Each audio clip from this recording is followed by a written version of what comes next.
ভালোবাসার জগতে যদি প্রাপ্তি বলে কিছু থাকে তবে তারই নাম বেদনা। যারা মন থেকে ভালোবাসে তাদের উপহার হিসেবে কান্নাই বেশি থাকে। আসসালামু আলাইকুম, সবাই কেমন আছেন? আশা করি ভালো আছেন।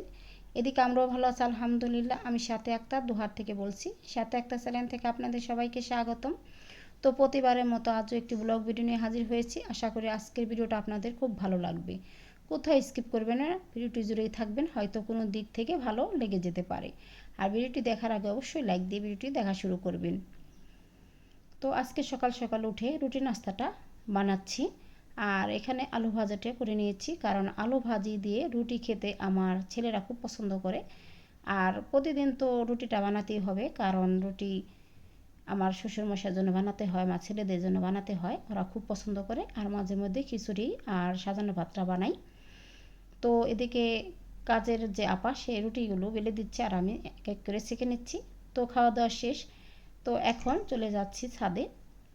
তো ছাদে আমার হাজব্যান্ডের জুতা ছিল, সেগুলো ধুয়ে দিয়েছিলাম। তো এগুলো রোদে শুকাতে আসছি। আর আমার যে নতুন করে গাছগুলো হয়েছে, এখানে খুব সুন্দর কিউট কিউট সিম গাছ হয়েছে।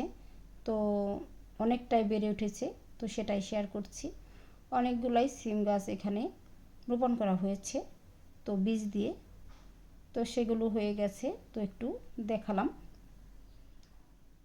আর এদিকে যে পুঁইশাক গাছটা আমি রোপণ করেছিলাম, তো সেই গাছটা অনেকটাই বেড়ে গেছে। এখান থেকে পাতা বা শাক নিয়ে খেয়েছি ডগাসহ।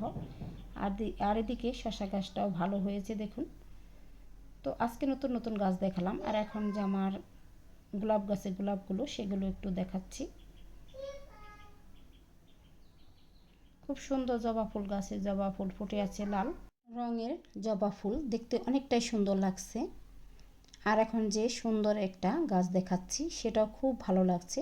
এটা একটা বিয়ে বাড়ি থেকে নিয়েছিলাম, আপনারা হয়তো জানেন। আর এইদিকে সুন্দর সুন্দর ফুল ফুটে আছে, দেখে আর কি বলবো, খুবই ভালো লাগছে দেখতে। এতটা সুন্দর লাগছে কাছে থেকে দেখছি।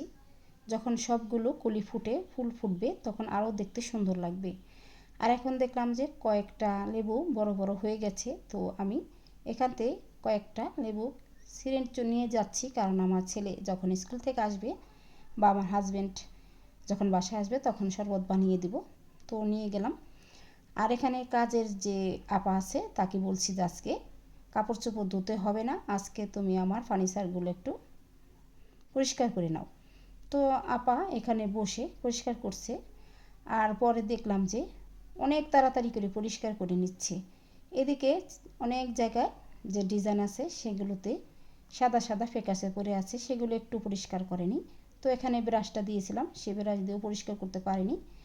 তো আমি ভাবলাম যে আমি পরিষ্কার করি। এদিকে আমি রান্না করছি আর এদিকে পরিষ্কারও করছি। কাজের লোক দিয়ে কাজ করাটা অনেক কষ্টকর, কি বলবো। তার সাথে আমি একা একা কাজ করি, সেটাই ভালো। তারপর আমার হাজব্যান্ড এই লোকটাকে রেখে দিয়েছে পার্মানেন্টভাবে সবসময় থাকার জন্য। কিন্তু তাকে বলেছিলাম আমার পুরো বাসাটা তুমি সুন্দর করে ক্লিন করো। তো সেটাও পারে না। সে 10 মিনিটে পুরো বাসাটা ক্লিন করে নিয়েছিল, কিন্তু আবার আমার সেই বাসাটা ঝাড় দিয়ে পরিষ্কার করতে হয়েছিল। কি আর বলবো।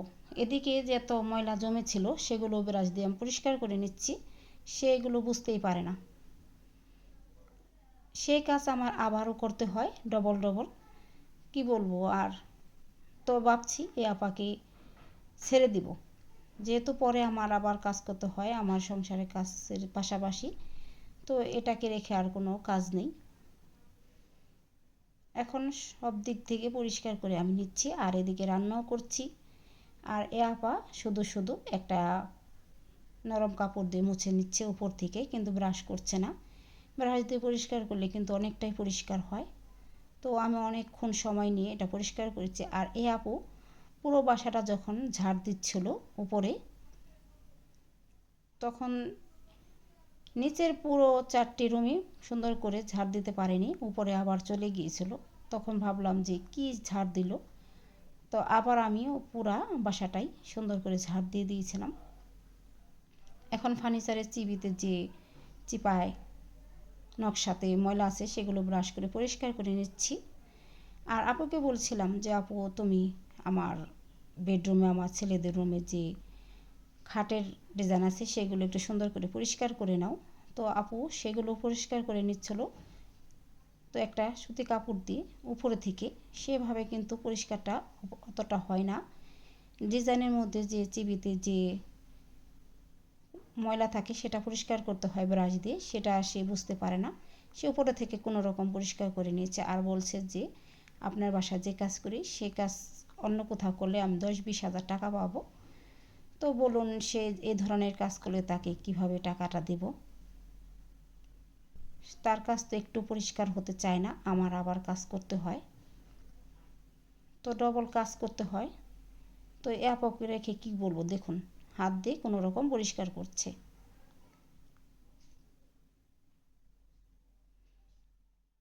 তো এখন বললাম যে আমার সোফার এগুলো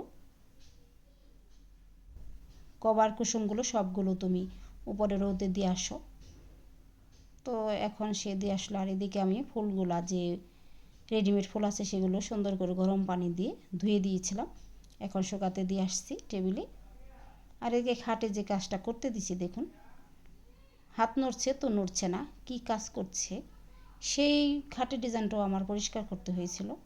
তো এখন পুরোটা ড্রয়িং রুমে আমি পরিষ্কার করে গুছিয়ে নিয়েছি, দেখুন এখন কেমন দেখা যাচ্ছে, অনেকটাই সুন্দর লাগছে তাই না? আর আজকে কর্নার শোকেসে কোনো লাইট লাগাইনি, এভাবেই ভিডিওটা করে নিয়েছি। তো ভিডিওর এই পর্যন্ত, সবাই ভিডিও দেখতে দেখতে হয়তো লাইক দিতে ভুলে গেছেন, তো প্লিজ দয়া করে একটি লাইক দিবেন।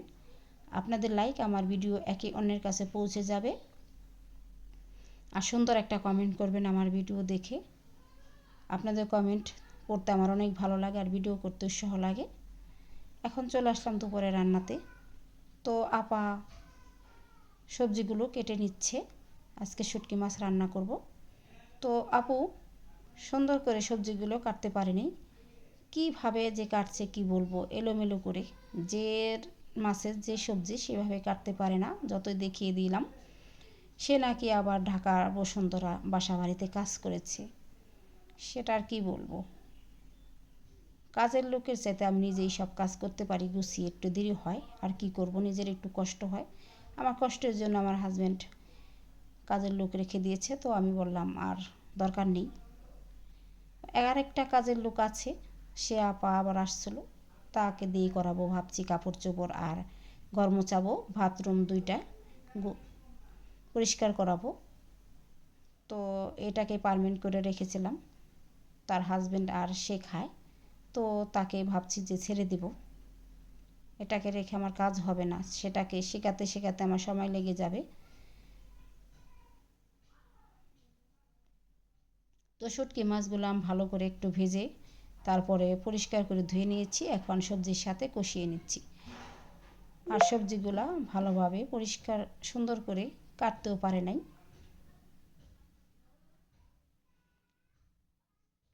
তাতে একটু ঝোল দিয়ে দিয়েছি, আর আপনারা তো জানেন মাখো মাখো ঝোল খাই।